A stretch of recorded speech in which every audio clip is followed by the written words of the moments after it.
Agora sim, nosso assunto é o emagrecimento, porque muita gente tem como meta levar a vida aí mais saudável e acaba buscando alguns métodos para perda de peso, né? E sobre esses métodos e sobre algumas dúvidas, eu converso agora com a médica especialista em emagrecimento, doutora Mariana Fauster, que já está aqui com a gente. Boa tarde, doutora, seja bem-vinda. Obrigada, Débora. Boa tarde, meu bem.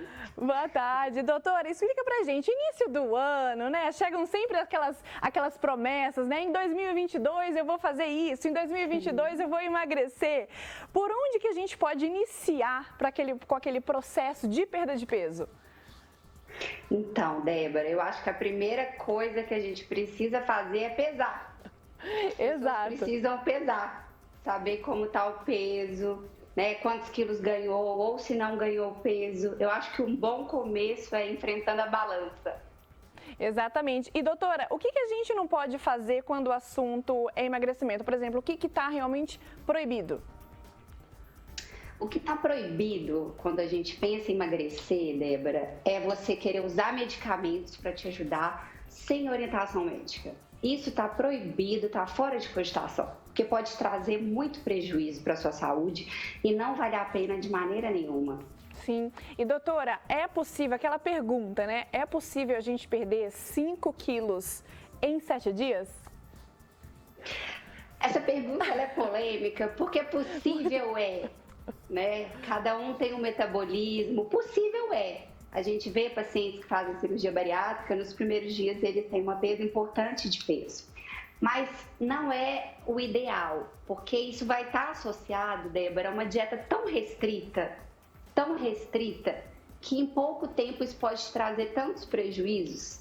Então, assim, a pressa, ela atrapalha muito o processo de emagrecimento. Sim. E doutora, existem alguns mitos e verdades também para esse processo? Existem vários mitos e verdades, né? Alguns são clássicos. Não sei se você tem algo em mente. Qual que é o mais clássico? Qual que é o mais clássico, doutora? Eu acho que um que persegue as pessoas que querem tentar emagrecer é o efeito rebote dos medicamentos, o medo de engordar de novo. Esse eu acho que é o medo mais clássico, assim, de voltar a engordar. Exato. Né? Principalmente quando suspende medicamento. Na verdade, assim, quando você suspende uma medicação que está te auxiliando na perda de peso, não é que o medicamento vai te fazer engordar quando você parar.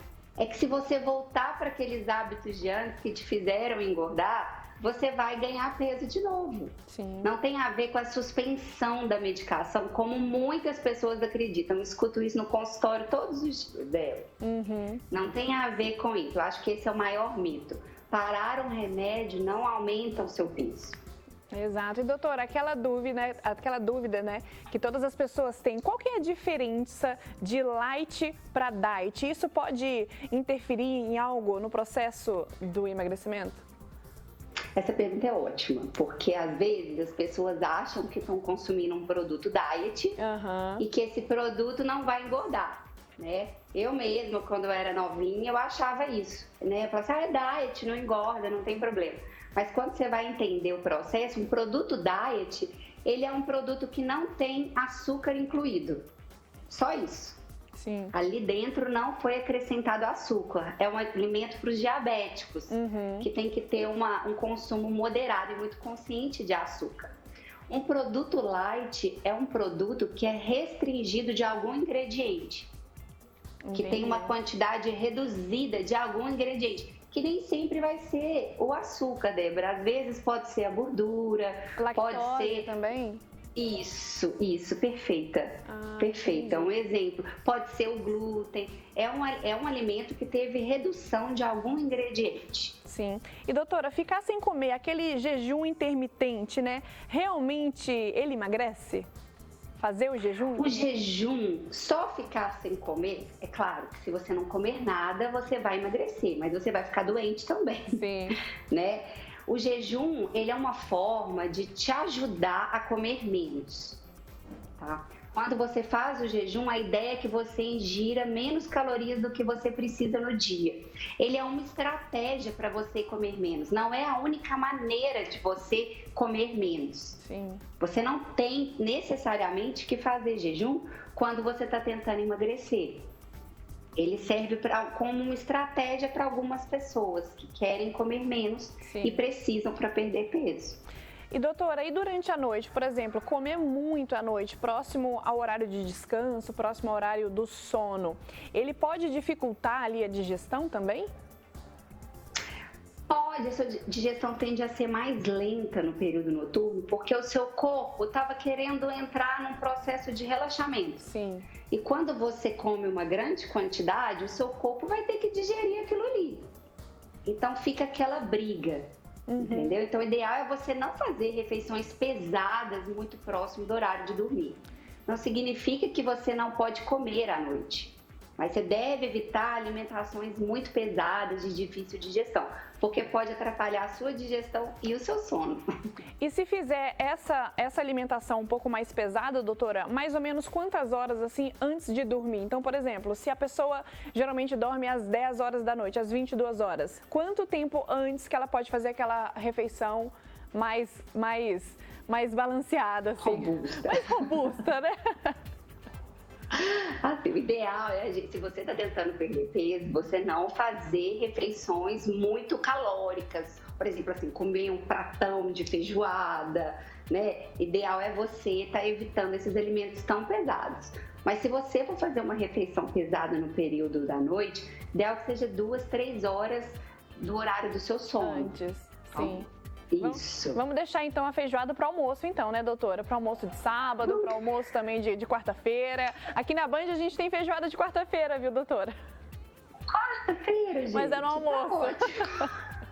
É no almoço, então tá tranquilo, tá tranquilo. Então deixa a feijoada pro almoço. Mais magrinha. Oi? Com uma feijoada mais magrinha. Exato, né? mais levinha. E doutora, por exemplo, a menopausa, ela pode interferir também no processo de emagrecimento? Por exemplo, uma mulher que já está nesse período da menopausa, pode interferir? Pode, Débora, pode, porque quando a mulher entra na menopausa, ela perde um dos hormônios femininos, o mais importante deles.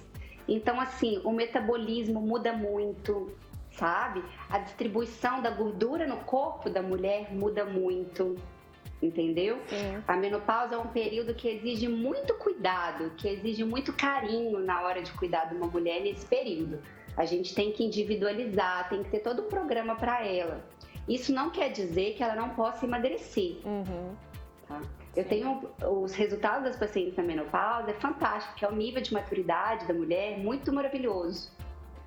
Então, assim, elas têm excelentes resultados, mas esse período, ele exige cuidado. Exatamente. Ele exige um cuidado especial, sim, porque o corpo da mulher muda muito, a mulher muda muito. Entendi. Mari, muitíssimo obrigada pelo seu tempo, viu? Obrigada, você é linda, te espero aqui no presencial logo. Vamos estar juntas, você é maravilhosa. Obrigada por falar desse assunto que perturba tantas pessoas, gera tanta angústia, sofrimento. É uma oportunidade que eu agradeço muito. Obrigada, doutora. Espero você aqui no presencial, hein? Super beijo pra você. Estaremos. Um beijo. Boa tarde. Boa quarta-feira. Hoje é dia de feijoada, hein, doutora? Ai, meu Deus. Hoje é dia de feijoada aqui na Band. Um beijo. Feijoada. Um beijo. pouco. Tchau, Débora. Tchau.